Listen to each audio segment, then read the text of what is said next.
ఇప్పుడు గత ప్రభుత్వంలో చూసుకుంటే వైఎస్ జగన్మోహన్ రెడ్డి గారు 17 మెడికల్ కాలేజీలు తీసుకురావడం జరిగింది.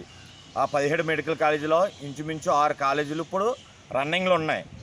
ఇంకా 11 కాలేజీలు 50% వరకు పనులు అయిపోయినాయి. ఇప్పుడు ఈ ప్రభుత్వంలో చూసుకుంటే, ఈ కూటమి ప్రభుత్వంలో చూసుకుంటే ఈ 11 కాలేజీలు అభివృద్ధి చేయకుండా ప్రైవేటీకరణ చేసేసి ఇప్పుడు మధ్యవర్తి పేదవాడు నాలాంటి పిల్లల తల్లిదండ్రులు ఉన్నారంటే రేపొద్దు పిల్లల్ని డాక్టర్లు చేయాలంటే ఏ విధంగా చేయగలం? ఇప్పుడు వీళ్ళతో అయ్యే ఖర్చు ఇంచుమించు 2 కోట్లు 3 కోట్లు. మేనేజ్మెంట్ అంటే ఎంత అడుగుతారు? 2 కోట్లు కానీ 3 కోట్లు కానీ అడుగుతారు ఎంబీబీఎస్ సీటు గురించి. అయితే ఇదే కంటిన్యూ అవుతే కనుక మన తల్లిదండ్రులు ఎవరైతున్నారో, పేద మధ్యతరగతి తల్లిదండ్రులు ఎవరైతున్నారో ఆశలు వదిలేసుకోవచ్చు. అలాగే వైద్యం మీద కూడా ఆశలు వదిలేసుకోవచ్చు. అలాగే విద్య మీద కూడా ఆశలు వదిలేసుకోవచ్చు.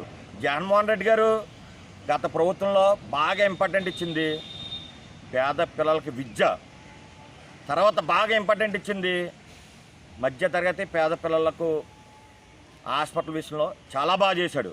ఈ రెండాట్ల మీద దృష్టి పెట్టాడు ఆయన. వీళ్ళు ఏంటంటే ఇవన్నీ ప్రైవేటీకరణ చేసి రేపొద్దున మన రాష్ట్రంలో ఏదైతే ఉన్నాయో గవర్నమెంట్ ఇవన్నీ ప్రైవేటీకరణ చేస్తారో, చేశాక మనం అందరూ పక్క రాష్ట్రాలకు వెళ్ళిపోయే పరిస్థితి వస్తుందని అనుకుంటున్నాను. ఈ కూటమి ప్రభుత్వంలో ఈ ప్రైవేటీకరణ చేసే వ్యక్తులు కూడా ఈ కూటమి ప్రభుత్వ బినామీలని నేను అంటాను. మరి ప్రశ్నిస్తానన్న పవన్ కళ్యాణ్ గారు ఎక్కడున్నారో, ఏమైపోరో?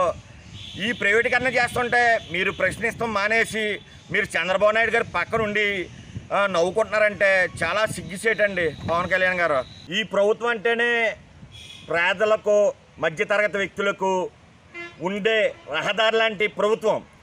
అటువంటి మమ్మల్ని రోడ్డు మీద లాగేసి ఈ విద్యా వ్యవస్థలో కానీ వైద్య వ్యవస్థలో కానీ మమ్మల్ని కోట్లు ఎట్టి మీరు వైద్యం చేయించుకోండి, కోట్లు ఎట్టి మీరు పిల్లల్ని చదివించుకోండి అంటాం సరైన పద్ధతి కాదు. మీరు మా వల్ల, మేము వేసిన ఓట్ల వల్ల మీరు నగ్గి మమ్మల్ని ఈ రోజున రోడ్లు లాగేశారు.